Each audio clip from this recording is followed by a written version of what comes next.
tout le monde, j'espère que vous allez bien. Oui, j'ai troqué mon chapeau contre mon bandana, je trouve plus mon chapeau. Ça tape quand même pas mal ces derniers temps. Donc voilà.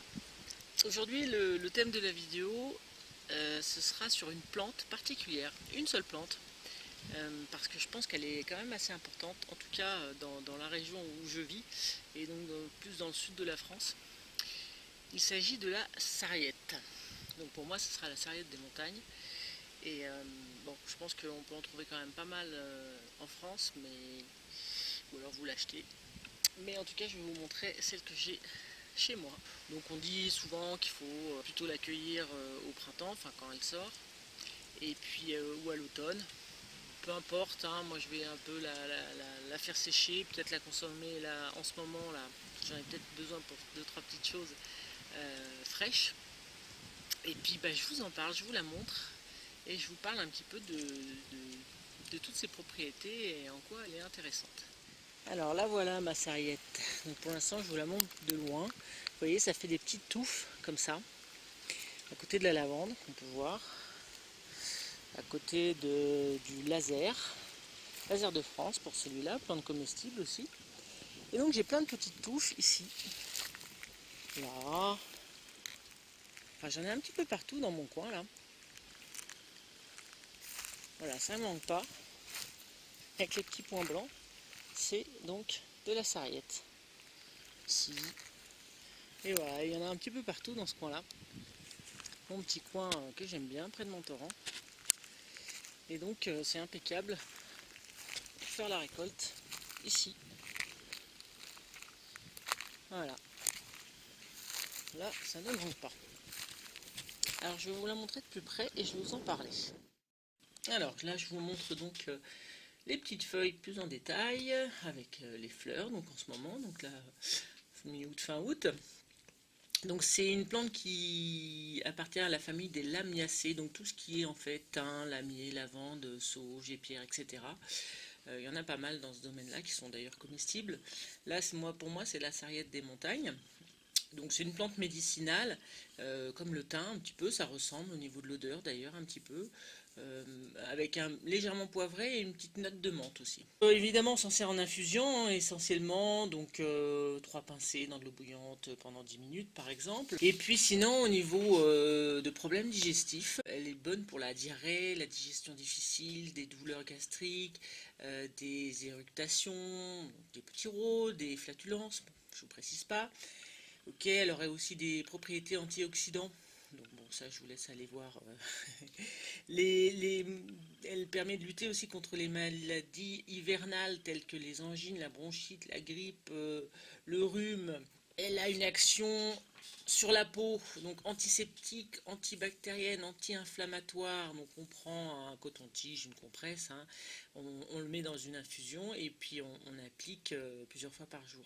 Donc ça marche pour les aftes, les égratignures, les mycoses et les piqûres d'insectes par exemple. On peut soulager directement en frottant la piqûre avec quelques feuilles. Et puis sinon, bah évidemment, en cuisine, on peut les mettre dans les pâtes, les œufs, les champignons, etc., etc. Et pour la petite histoire, la sarriette, ça vient du mot donc satire et ça a des vertus aphrodisiaques a priori. Donc c'est cool. Donc là, je les mets dans un sachet, en papier toujours, hein, et même pour la conservation et pour laisser sécher, vous me séchez à l'ombre, voilà, à l'abri de la lumière, pas trop humide, et voilà. Donc j'espère que cette petite vidéo vous aura appris un petit peu à connaître cette plante que je vais me faire en infusion entre autres et voilà pour tout ce qu'elle apporte. Je trouve ça vraiment très bien, mais bon, ça c'est une plante parmi des dizaines et des dizaines. Je vous rappelle que ça fait quand même plus d'un an, oui facile, un an et demi quasiment, que vraiment je me suis lancée dans l'apprentissage des plantes. Je pense que à ce jour, je dois bien en connaître quasiment 200, en tout cas de ma région, arbres compris, hein. Et voilà, c'est pas systématique quand je les vois, mais je les reconnais et maintenant j'approfondis le domaine plutôt médicinal. toujours faire très attention avec les plantes quand même, hein. Si vous n'êtes pas sûr, évidemment, ne prenez pas. Moi je parle de celles dont je suis absolument sûre, mais ça je l'ai déjà dit plus d'une fois. Dans le cadre pareil de mes sorties mini-aventures, on est amené donc à regarder ces plantes et à essayer de les nommer tout simplement. J'en parle un peu. Au niveau comestibilité, moi je vais vraiment faire goûter celles dont je suis sûre à 200%. Voilà.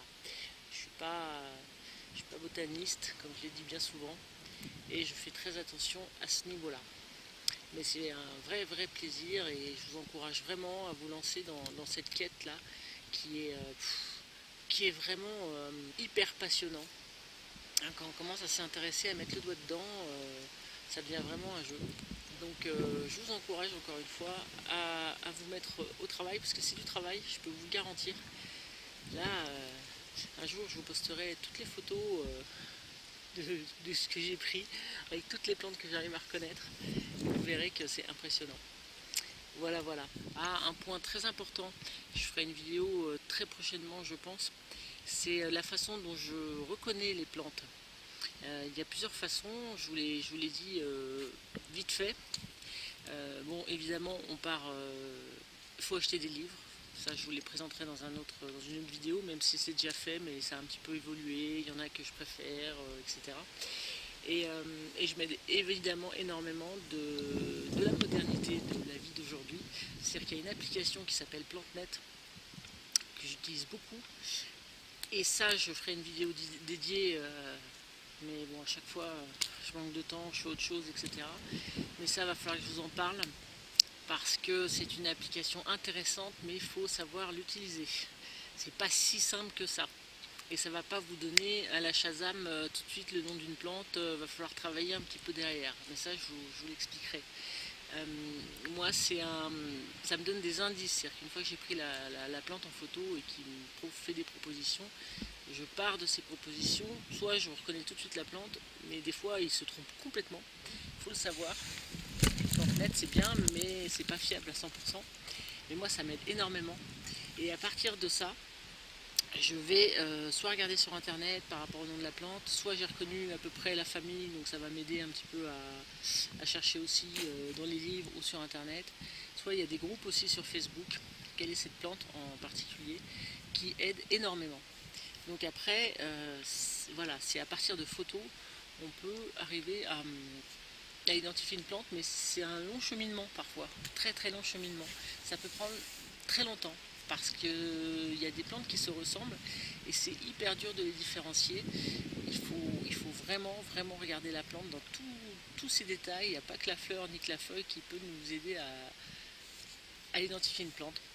Mais je vais m'arrêter là parce que je voudrais faire vraiment une vidéo dédiée là-dessus. Donc si ça vous intéresse particulièrement, n'hésitez pas à me le dire. Déjà, ça m'encouragerait pour la faire vite. Même si là, on est le 20 août, c'est quand même la fin un petit peu de tout ça. Mais ça peut vous préparer pour l'année prochaine. Hein, c'est important. Et vous pouvez commencer à potasser les livres déjà. Mais bon, là même, il n'est pas trop tard. Hein. Il va y avoir tout ce qui est glanage, etc. C'est intéressant aussi de reconnaître les fruits, les baies. Donc non, on a encore quelques mois assez passionnants. En tout cas pour ma part, j'aime toutes les saisons parce que vraiment il y a à chaque fois des choses différentes et hyper intéressantes. Donc dites-le moi et puis je m'empresserai, j'essaierai de m'empresser de faire cette vidéo pour vous en parler. Ça me fera plaisir de vous partager ça et comme d'habitude, voilà, j'essaye de vous montrer un petit peu tout ça pour vraiment vous donner envie aux gens de respecter notre maman à nous, et si ça peut aider, en plus de certaines vidéos qui commencent à bien fonctionner comme le chemin de la nature, etc. Mais c'est plus en région parisienne. Par chez moi, c'est encore une autre végétation. Donc si ça peut aider à vous faire connaître la nature pour mieux la respecter, entre autres, et bien ce serait super. Allez, je vous dis à bientôt, j'ai beaucoup parlé encore. Je vous dis à bientôt. Bisous.